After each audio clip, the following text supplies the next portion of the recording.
Hello. What follows is a discussion with Bob Kidney about the time in his life when the band hadn't existed yet and how the band came to be, those formative years before the band started. It's a fascinating journey, and I will have several parts. Please enjoy my discussion with Bob Kidney.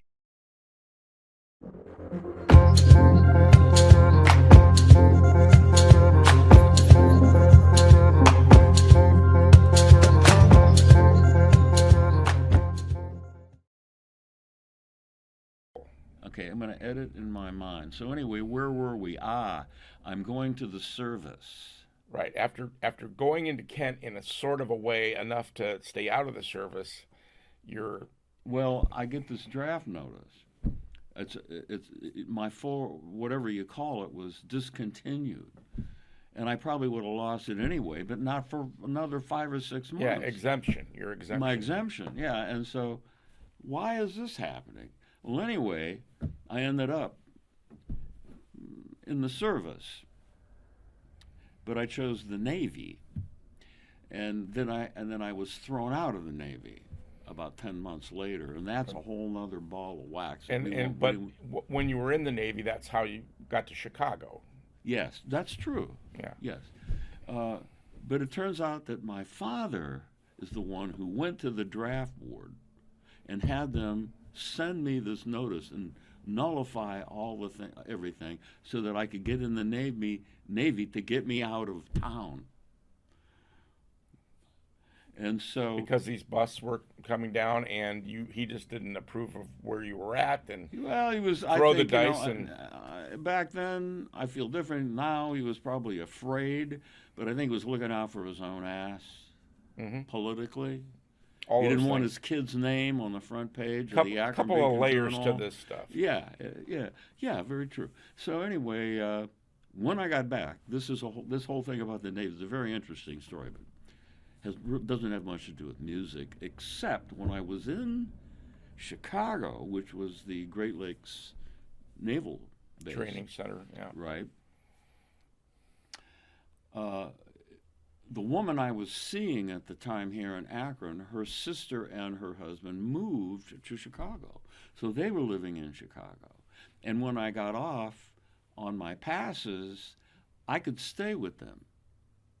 And while I was staying with them, I met these other two guys. So this is and now I'm starting to, be part of the culture, smoking pot and meeting people and music and so on and so forth. And I met these two guys. And they said, you ought to go with us. We're going down to a place, called the Jazz Record Mart in Chicago. And I had been, I'm in Chicago, man, okay? That's where Chess Records is. Yeah. And there was just all these record stores. And you could go in these record stores, every Chuck Berry album, every Muddy Waters record, anything you wanted. And I was well deep into it by then in terms of the music. Not that I was never like a blues fascist, but the music held a really deep interest for me because it's like, okay, so I'm listening to Dylan, and I'm listening to the Stones, and I'm listening to the Beatles, and I'm listening to this stuff and that stuff, and there's this whole folk movement going on that it's like on the periphery, and I'm also listening to jazz and all these different kinds of music, and I'm going, well, okay, so Dylan's playing chords, the Stones are playing chords. What's Lightning Hopkins doing? How can he do that and sing at the same time? What is it? And it's not like you can go buy the sheet music, because you can't.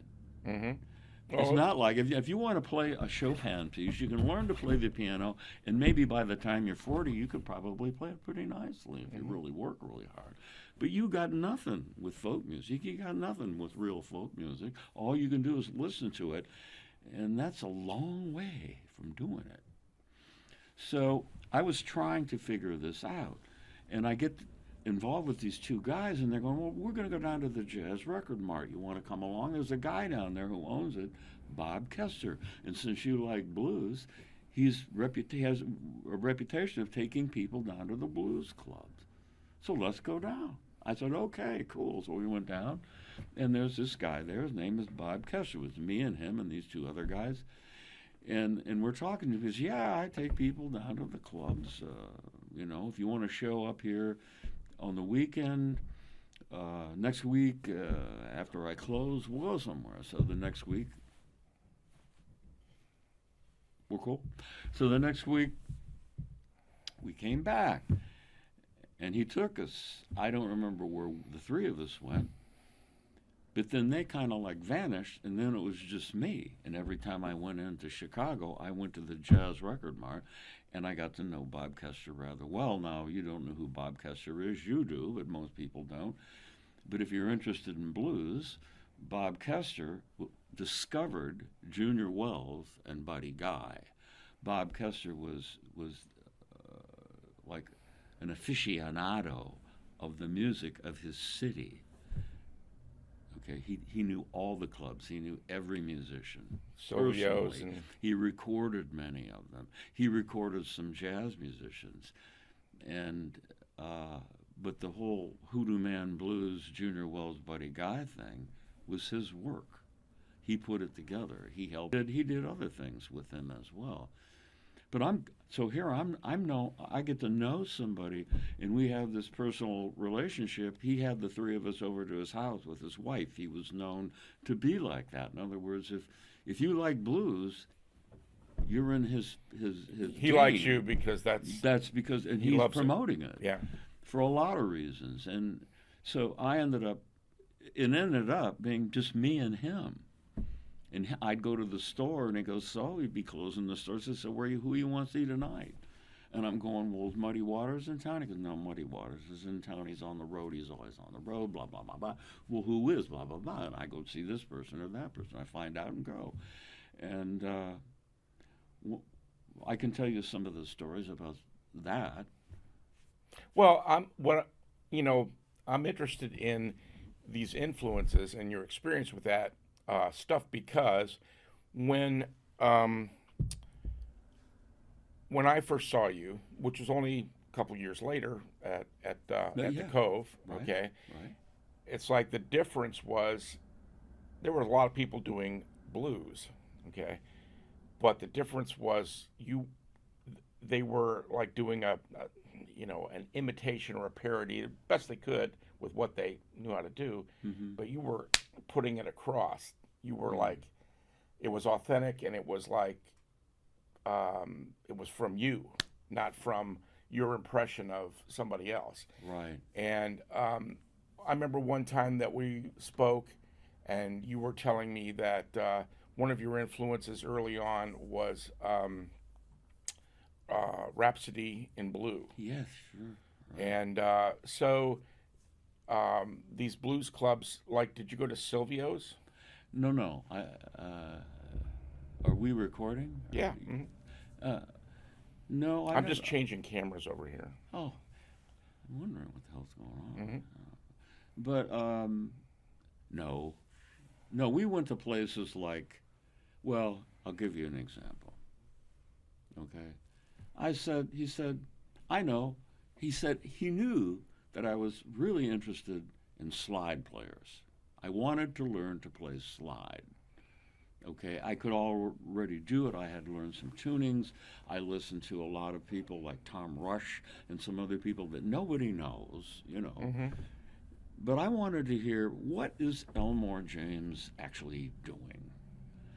And the only way you're going to know is if you can watch him and see him and talk to him. And, so I said, is there anybody in town that plays slide that we could go see? And he looked at me and he points at me and he goes, I know who you need to see. Okay, we'll go there. I said, who is it? He goes, J.B. Hutto. And I went, oh, J.B. Hutto. And I knew who he was. But, Mm-hmm. And so we went. So this is a wonderful story. So we end up, and we're going, this is like heavy urban Chicago, okay? And we're going to these, they're like desolate places, desolate neighborhoods, and there's a bar there. And we go in the bar, and it's called the Jet Star Show Lounge. Okay? I walked in, and I go in there with Kester, and there's a bunch of people sitting around and having drinks, and there's people playing pool, and it's got this checkerboard linoleum floor that had never been washed, I don't think, or just had so much traffic they couldn't keep up with or whatever, and it was worn to the floor, through to the concrete. I mean, this place was like poor, all right, poor. And I looked at him and I go, is there going to be music here tonight? And he just looked at me and he said, you know, he said, yes, there's going to be music here. J.B. Hutto was playing. I said, okay, great. And then you're standing there, and all of a sudden, pool's done. No more pool. They walk away from the table. They go get a piece of plywood, and they put it on the pool table. Bang! Out comes a set of drums on the plywood, and there's some amps, and then it gets quiet, and then out. This is great. Out from the door and into the room comes Johnny Young, playing the mandolin and singing blues. Okay, Johnny Young is like so obscure. Yeah, that's one on me. And he played mandolin, and he used to work with this. Oh, I knew these people, man. You know, if I ever did a master's thesis, it was on blues and these people, and how that much I enjoyed that music. But here's Johnny Young, and he's standing like 10 feet from me. That means nothing to most people. But to me, it was like, oh my God. He played with Hammy Nixon. Nobody knows that. Nobody knows who's Hammy. I do. Yeah. And he's playing blues and playing the mandolin. And it's like, that is so rural. It's like really, really rural. How many blues players play the mandolin? Yeah, well, we know all about bluegrass. We know all about the mandolin. Well, but everybody plays the mandolin. Right. Well, down at the base level of America, okay, which is the level that we love. Right. Black people, white people, instruments, bluegrass. That's all bluegrass. But that's stuff that magazine writers made up. You know. That's right. There's just down at the base level. There's just music. And he's playing my favorite song. How did it go?